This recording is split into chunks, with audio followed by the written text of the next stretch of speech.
Hello नमस्ते दोस्तों, सत श्री अकाल। कैसे हैं आप सभी लोग? आप सभी का एक बार फिर स्वागत है मेरे फन फैक्ट एसकेपी पे। आज सारी न्यूज डिटेल में देखने वाले हैं। पहले आपको एक काम कर लेना है, फिर आराम से न्यूज को देखते हैं। करना कुछ नहीं है, बस आपको वीडियो को लाइक, चैनल को सब्सक्राइब कर लेके बेल आइकन को दबा लेना है और ऑल के ऑप्शन को भी दबा लेना। बस इतना सा काम करना है, इसके कोई पैसे नहीं लगने हैं, बस मेरी मेहनत का मुझे रिवॉर्ड मिल जाएगा। तो इतना सा काम जल्दी से कर लीजिए और फिर न्यूज को देखते हैं डिटेल में। तो दोस्तों सबसे पहली न्यूज आ रही है यूएन जनरल असेंबली 2025 में, जो अभी 22, 23 एंड 24 सितंबर तक चलेगा। रशिया यूक्रेन वॉर पे बड़ा धमाका हुआ। ट्रम्प ने जेलेंस्की से मिलकर रशिया को टाइगर पेपर बोल दिया। चाइना इंडिया को भी निशाना बना दिया। मतलब ट्रम्प यहाँ पे पलट गए, लेकिन अब उनको पेपर टाइगर बोला और भी बहुत कुछ बोला है।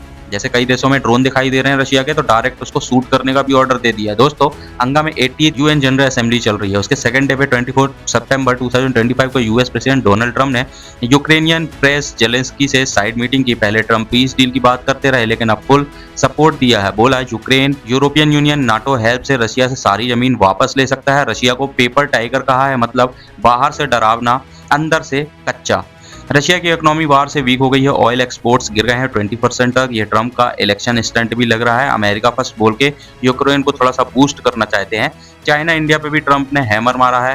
हैमर मतलब हथौड़ी। ट्रम्प की यूएन स्पीच में बॉम्ब गिरा है। चाइना और इंडिया को रशिया वॉर के प्राइमरी फंडर्स बोल दिया है, क्योंकि ये रशियन ऑयल खरीद रहे हैं। कहा ये अब खत्म होना चाहिए और थ्रेट दी है कि हम और हैवी टैरिफ लगाएंगे। इंडिया ने 2025 में रशिया से 40% ज्यादा ऑयल इंपोर्ट किया है। चाइना अब 50% ज्यादा किया है। यूरोप पे कम बोला है, क्योंकि वो ऑलरेडी कट कर चुके हैं। एक्स पे भी डिबेट चल रही है। वेस्ट का वॉर एशिया का बिल क्यों, मतलब वेस्ट का अगर ये वॉर चल रहा है तो एशिया पे ये नौटंकी क्यों कर रहे हैं आप? हम थोड़ी लड़ रहे हैं, हम तो अपना बिजनेस कर रहे हैं। जेलेंस्की की इमोशनल अपील इन सिक्योरिटी काउंसिल। जेलेंस्की जो मुझे एक भोंदू आदमी लगते हैं, अपने यहाँ के राहुल गांधी जैसे, उन्होंने यूएन सिक्योरिटी काउंसिल में रो रो के बोला है, रोज रशिया हमारे लोगों को मारता है, शहर बर्बाद करता है। चाइना पे ताना मारा है। अगर चाइना चाहे तो मॉस्को को वॉर रोकने पे मजबूर कर सकता है, लेकिन साइलेंट है। भाई क्यों करेगा? उसने थोड़ी वॉर स्टार्ट किया है। तुमको नाटो में मिलना था, मिलो नाटो में। पोलैंड प्रेस ने रशिया को इंपेरियलिस्ट कहा। नो न्यू रेजुलेशंस, क्योंकि रशिया वीटो पावर रखता है। तो पता है इस पे कुछ रेजुलेशन नहीं निकलेगा, क्योंकि रशिया आएगा, वीटो मारेगा। यूएन में क्या होता है, कोई भी मीटिंग होती है ना, 5 देश जो यूएन के हैं, उनमें पांचों देश को सहमति होनी चाहिए। अगर एक ने वीटो दे दिया तो कोई भी रेजोल्यूशन पास नहीं होगा। तो यहाँ खुद रशिया जो यूएन का मेंबर है, 5 मेंबर्स हैं यूएन के, उसने और चाइना ने तो वीटो दोनों ने देना है। चाइना सपोर्ट में भी आ गया, तो रशिया अपने खिलाफ थोड़ी कोई भी रेजोल्यूशन पास होने देगा। वीटो मार देगा, खत्म कहानी। तो लेवरोव की भी एंट्री हो गई है। रशियन फॉरेन मिनिस्टर है जो सेर्गेई लाव्रोव, न्यूयॉर्क पहुंचे हैं। यूएस सेक्रेटरी मार्को रूबियो से मीटिंग की है। शेंसांग वेपन्स पे बात की है। रशिया ने अंगा को खाली शब्दों में मेला बोल दिया है, मतलब कि मेला लगा हुआ है, बेकार। कोई सीज फायर की टॉक नहीं हो रही है, लेकिन ह्यूमैनिटरी क्राइसिस पे कॉल बार बार रिपीट हो रही है। और एक चीज और बताऊं, ये जो मार्को रूबियो हैं, उन्होंने इंडिया की तरफ भी बोला है, हम इंडिया के बहुत अच्छे दोस्त हैं, लेकिन अगर जरूरत पड़ी तो और हैवी टैरिफ इंडिया पे लगाएंगे वॉर रोकने के लिए। अब आगे क्या, ट्रम्प के इस शिफ्ट से नाटो स्ट्रांग होगा, यूक्रेन को और ज्यादा वेपन्स और पैसा मिलेगा। वॉर 2026 तक भी नहीं रुकने वाली अगर यही स्थिति रही। चाइना इंडिया पे टैरिफ रेट बढ़ा सकता है। America global oil prices up कर सकता है, लेकिन इंडिया को अगर इस स्थिति में खड़े रहना है रशिया के साथ, तो उसे और कोई मार्केट भी देखना पड़ेगा अपने ट्रेड को बूस्ट करने के लिए। रशिया इकोनॉमिकली और दबेगा, ऐसा ट्रम्प सोचते हैं, लेकिन पुतिन नहीं मानने वाला है। देखते हैं अंगा का ये एंड कहां तक जाता है। तो दोस्तों यदि फर्स्ट न्यूज, सेकंड न्यूज की बात करें, ट्रम्प ने यूएन में ही बोला है, तुम लोग सिर्फ स्ट्रांगली वर्डेड लेटर लिखते हो, वॉर्स को खत्म नहीं कर सकते हो। मिडिल ईस्ट और यूरोप का ऑनगोइंग कॉन्फ्लिक्ट्स, इमिग्रेशन क्राइसिस पे यूएन फेल है। मतलब यूनाइटेड नेशन को ही थप्पड़ मार दिया है ट्रम्प ने। ट्रम्प ने खुद को हीरो बनाया है। मैंने 7 मंथ में 7 वॉर्स खत्म किए हैं। यूएन ने एक कॉल भी नहीं आया, यूएन से एक कॉल भी नहीं आया। बात तो सही है, यूएन, इंटरनेशनल क्रिमिनल कोर्ट, ये सबको एक्शन लेना चाहिए जब कोई भी वॉर आती है। ये शांत बैठे रहते, कुछ नहीं करते हैं, कोई मतलब का नहीं है ये। क्लाइमेट चेंज को बोला है, इंटरनेशनल डील डेवलपमेंट कंट्रीज को बर्बाद कर रहे हैं, जबकि डेवलपिंग नेशंस रूल तोड़ने लग रहे हैं, ऐसा ट्रम्प ने बोला है। लीडर्स जैसे इटली की मेलोनी, ब्राजील के लूला सुनते रहे। ट्रम्प ने बोला, I am really good at this, तुम्हारे कंट्रीज हेल में जा रहे हैं। टैरिफ्स ब्राजील पे लगाए हैं रिटेलिएशन में, बट लूला से एक्सीलेंट केमिस्ट्री, न्यू डील्स की हिंट भी उन्होंने दी है। अब आगे ट्रम्प यूएन से पुल बैक बढ़ाएंगे, कंट्रीब्यूशंस कट करेंगे। पैलेस्टीनी स्टेट ऑर्गेनाइजेशन पे एली से लड़ाई चल रही है। गाजा यूक्रेन पीस के लिए यूएस लीड करेगा, पर टैरिफ से ट्रेड वॉर एस्केलेट हो सकता है। वर्ल्ड लीडर देखते हैं क्या करेंगे। थर्ड न्यूज की बात करूं, यूएन सिक्योरिटी काउंसिल की हाई लेवल मीटिंग से, जहां चाइना ने गाजा के क्राइसिस पे बोल्ड स्टेटमेंट दिया है। चाइना के जेंग शुआंग ने कहा है कि गाजा में ट्रेजेडी बंद होनी चाहिए, इजराइल को तुरंत मिलिट्री एक्शन रोकने और ह्यूमैनिटेरियन एड अलाउड करना चाहिए। बात तो सही है यार, यहाँ रशिया यूक्रेन वॉर के लिए तो पूरे यूरोपियन कंट्रीज एंड ट्रम्प राजी हैं, बट इसराइल और गाजा वॉर के लिए तो अमेरिका कुछ स्टेटमेंट देता ही नहीं है, मतलब वॉर को रोकने के लिए। चल क्या रहा, मतलब अमेरिका जहाँ चाहेगा वहाँ वॉर कराएगा और जहाँ चाहेगा वहाँ रुकवाएगा, ऐसा चाहता अमेरिका। बट अब दुनिया चेंज हो रही है, यहाँ पे मल्टीपोलर वर्ल्ड की जो बात हो रही है वो बिल्कुल सही है, और चाइना जो अमेरिका को काउंटर करता है ना, एकदम सही करता है। हमारी टेंशन जरूर चाइना से है और चाइना विश्वास करने लायक भी नहीं है, लेकिन काम चाइना का एक नंबर का है। वेस्ट बैंक में भी तनाव कम करना जरूरी है, सेटलमेंट एक्टिविटीज बंद हो, पैलेस्टीन इकोनॉमिक राइट प्रोटेस्ट होना चाहिए। चाइना ने पैलेस्टीन के लिए independent states and UN membership का सपोर्ट किया है। गाजा और वेस्ट बैंक दोनों पैलेस्टीन टेरिटरी के हिस्सा हैं।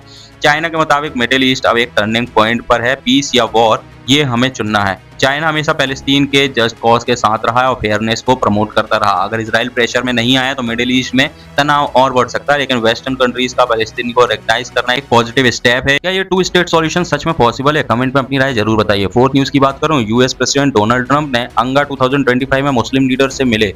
गाजा वॉर खत्म करने के लिए बात हुई। ट्यूसडे को न्यूयॉर्क में ट्रंप ने 8 कंट्रीज के लीडर को बुलाया, Turkey, Qatar, Saudi Arabia, Indonesia, Pakistan and Egypt, UAE and Jordan. Sidelines पे हुआ ये multi bilateral meet, focus Gaza के पीस पे था, सीज फायर ह्यूमैनिटेरियन एड पे था। ट्रंप ने कहा ये मेरे दोस्त इंपॉर्टेंट मीटिंग है, हम गाजा वॉर को अभी खत्म कर देंगे, may be right now. Qatar के अमीर शेख तमीम ने थैंक्स बोला, सर हम आप पे भरोसा करते हैं और हॉस्टेज रिलीज और वॉर स्टॉप करने के लिए आपका थैंक करते हैं। पहले ट्रंप ने स्पीच दी, हमास को ब्लेम किया अक्टूबर 7 अटैक के लिए और पीस ऑफर रिजेक्ट करने पे। प्लस 10 कंट्रीज जैसे ऑस्ट्रेलिया, कनाडा, फ्रांस, यूके ने इस हफ्ते फलस्तीन को स्टेट रिकॉग्नाइज किया है। ट्रंप ने इसको क्रिटिसाइज किया है, बोला है टेररिस्ट को रिवॉर्ड करेगा। बहुत अच्छी बात है, बट ट्रंप ने रिपोर्टर से क्वेश्चन नहीं लिए। अब फ्यूचर क्या है? ट्रंप का एग्रेसिव स्टाइल से शायद क्विक सीज फायर हो सकता है, लेकिन हमास इजराइल टेंशन और बढ़ेगी। अगर अरब फंड मिले तो गाजा रिबिल्ड हो जाएगा। पीस टॉक्स 2020 तक ही पॉसिबल है। वॉर 6 मंथ में ओवर हो सकता है अगर यहाँ हमास सरेंडर करते तो। फिफ्थ न्यूज की बात करूँ, ट्रंप ने यूएन पे बोल दिया है लंदन में सदीक खान जैसे टेरिबल मेयर ने शहर को बदल दिया। आप सरिया लॉ की तरफ जा रहे हैं। ब्रिटिश एमपीज ने इसको फॉल्स एंड इम्प्लीमेंट्री बोलकर डिसमिस किया है। ट्रंप का ये अटैक खान पे जो मुस्लिम मेयर है इस्लामोफोबिया बढ़ा रहा है। आगे क्या हो सकता है?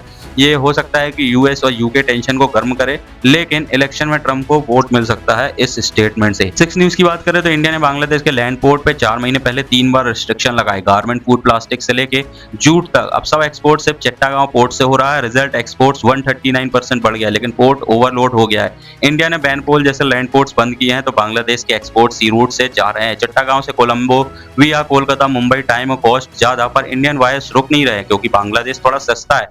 जनवरी अगस्त 2025 में चट्टागांव से India export $338 million, up to 139% and 100K tons 2x, मतलब पहले जो होता था उससे डबल। टोटल एक्सपोर्ट $1.22 बिलियन पर, वॉल्यूम 11% थोड़ा डाउन। बेनापोल पे 22% वैल्यू लॉस हुई है। मंगोला ऑलमोस्ट जीरो हो गया है।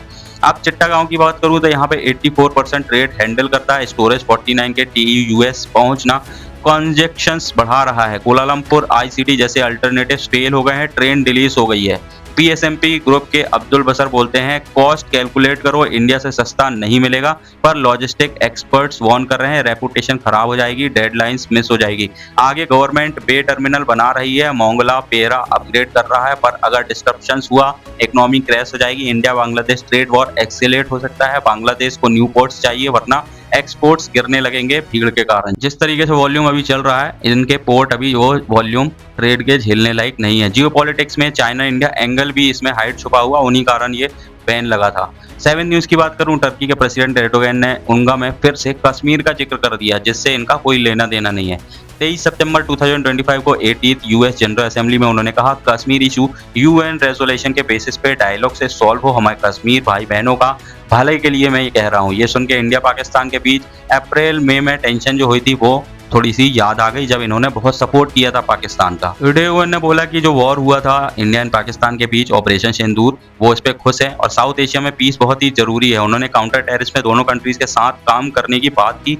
5-6 सालों में एर्डोगन ने हर साल अंगा में कश्मीर के बारे में बोला है, सिर्फ लास्ट ईयर बस छोड़ दिया था। फ्यूचर की बात करें, ये स्टेटमेंट टर्की पाकिस्तान के दोस्ताना रिश्ते को बूस्ट करेगा, लेकिन इंडिया ऐसे इंटरफियरेंस मानने वाला है। अगले महीने एससीओ समिट में इंडिया पाक डायलॉग हो सकता है, वरना नए टेंशन भी बढ़ सकते हैं। कश्मीर यूएन रेजोल्यूशंस 1948 वाले पे अटका हुआ है, लेकिन बायलैटरल टॉक्स ही इसका की है। आपको क्या लगता है, पीस रहेगा या आगे और भी लड़ाई होने वाली है? 8 न्यूज़ की बात करूं तो यूएस में H1B वीजा के नए रूल प्रपोज हो गए हैं। पहले क्या होता था, हर साल 85,000 वीजास के लिए लॉटरी सिस्टम, रैंडम ड्रॉ निकलता था, लो स्किल्ड वर्कर्स को भी बराबर चांस मिलता था। अब क्या होगा, वेज टाइज सिस्टम्स होगा। हाई सैलरी वाले मतलब लेवल 4 सेलेक्ट होंगे पहले, लो वेजेस मतलब लेवल 1 वाले सेलेक्ट होंगे लास्ट में। ट्रम्प एडमिन का प्लान है। अमेरिकन वर्कर को लो वेज फॉरेन कंपटीशन से बचाना मेन कारण है इसका। इसमें 2026 में H1B वीजा वर्कर की टोटल सैलरी $502 मिलियन बढ़ेगी। मतलब इनका तो फायदा होने वाला है। आगे टेक कंपनीज को आउटसोर्सिंग कम करना पड़ेगा। इंडिया जैसे कंट्री से हाई स्किल टैलेंट ज्यादा आएंगे,